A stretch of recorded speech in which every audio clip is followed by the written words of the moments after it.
জুলাই অভ্যুত্থানের সময় দেশেই ছিলেন সাবেক পররাষ্ট্রমন্ত্রী ডক্টর আব্দুল মোমেন। ৫ আগস্টের পর আওয়ামী লীগের অন্যান্য মন্ত্রী এমপিদের মতো তিনিও আত্মগোপনে যান। এরপরই ধরা পড়ার ভয় ও নিরাপত্তার কারণে ৮ মাসে একাধিকবার বদল করেছেন বাসা। সেই সঙ্গে বড় ধরনের পরিবর্তন এনেছেন চেহারাতেও। সম্প্রতি মিডিয়ার সামনে এসেছেন সাবেক এই পররাষ্ট্রমন্ত্রী। জানালেন অভ্যুত্থানের পর টানা ৮ মাস কিভাবে তিনি পালিয়ে বেরিয়েছেন। মোমেনের সেই পালিয়ে বেড়ানোর গল্প নিয়ে বিস্তারিত জানাচ্ছেন শেখ ফরিদ। ছাত্র জনতার তুমুল আন্দোলনের মুখে দেশ ছাড়তে বাধ্য হন সাবেক প্রধানমন্ত্রী শেখ হাসিনা।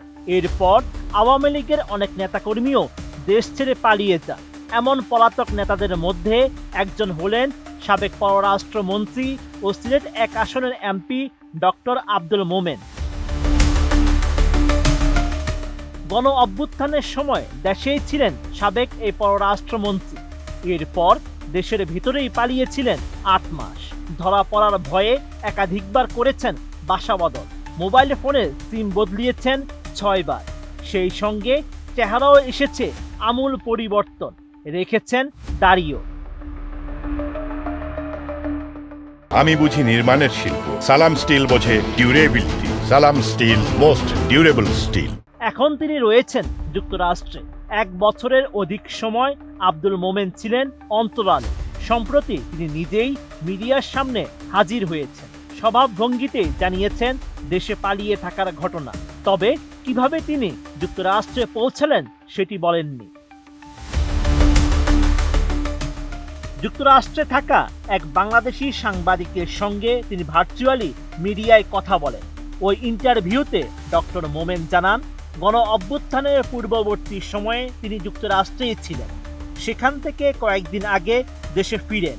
আর তিনি আসার পরপরই গণ অভ্যুত্থান হয়। ফলে তাকেও অন্যদের মতো আত্মগোপনে যেতে হয়েছে। দেশের ভেতরে পালিয়ে থাকার কিছুটা বর্ণনা দিয়ে তিনি জানান, এটা একটা সিনেমা হতে পারে, সুন্দর মুভি হবে। I was the last man to leave the country. আমি কোনো অন্যায় করিনি, কাউকে কোনোদিন জেলে পাঠাইনি। I was the last man to leave the country. আমি কোনো অন্যায় করিনি, কাউরে কোনোদিন জেলে পাঠাইনি, কোনো চুটজামারি করিনি। সো আই ওয়াজ কনফিডেন্ট, আমি কেন পালাবো। তা আমি কিন্তু যখন কর্নেল আমাকে ফোন করে বললেন, sir we will protect you, তখন আমার সবাই বললো যে স্যার আপনার নাম্বার পেয়ে গেছে, এখন এখান থেকে পালানো। হ্যাঁ, যাই হোক, তারপরে বিভিন্ন জায়গাতে কোনো আত্মীয় স্বজনের বাড়ি থেকে যাইনি, কারণ আমার সব আত্মীয় স্বজন পাবলিকলি নোন, সবাই সবার তাদের চিনে। তো আমি অন্যান্য লোকের ওই যে এনবিআর নাকি বলে জানি ভাড়া পাওয়া যায়, ওই সব বাড়িতে ছিলাম। এবং সুখের বিষয় ওই যে মানুষের ঘর রাখে ভাড়া দেয় আর কি, ১ সপ্তাহের জন্য, ২ সপ্তাহ, ১ মাসের জন্য, কি বলে যেগুলো রে, হ্যাঁ, এইটা আমার খুব কাজে দিয়েছে। এ সময় প্রশ্ন করা হয়েছিল, আপনি কি সরাসরি শাহজালাল বিমানবন্দর থেকে এসেছেন?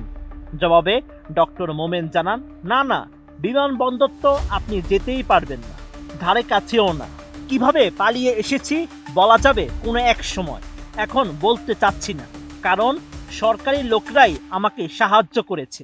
এটা পালায় আসছি। কিভাবে সেটি? বিভিন্ন ভাবে পালায় আসছি। একটু বলেন না শুনি। বিভিন্ন ভাবে পালায় আসছি বলা যাবে কোনো এক সময়। এখনো বলতে যাচ্ছে না? হ্যাঁ, এখনো বলতে চাচ্ছি না, কারণ সরকারি লোকরাই আমাকে সাহায্য করেছে। Sheikh Farid, ATN news.